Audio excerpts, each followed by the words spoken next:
teaching you guys how to do our core routine. We do this during dryland and then throughout the season, so it's really important you guys know how to do this. So the first thing we do is called Deadbugs. So you start, you're gonna lay down on your back and then bring your legs up to 90-degree angle.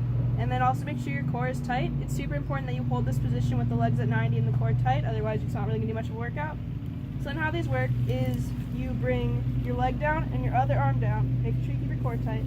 Slowly bring them back up, and then you're gonna do that with the other leg as well.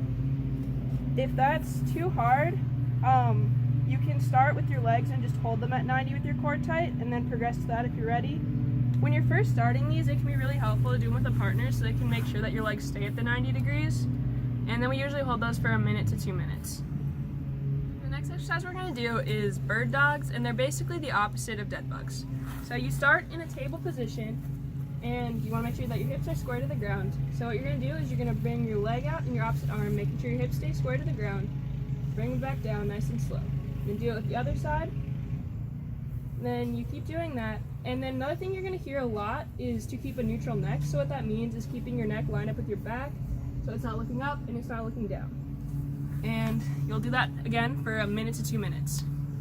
So the third core exercise we do are bridges. So for bridges, you're sitting down, and then you're gonna lay back, keeping your knees up, and then you lift up your core so that you're in a straight line. Make sure you're not dipping, but you're staying straight in line with the core tight. And then you're gonna lift up your legs, making sure that core stays tight and not dipping. And then you alternate. If you want to add difficulty, you can add alternate arm and leg. Yeah. And then we do that for 1 to 2 minutes, just like everything else.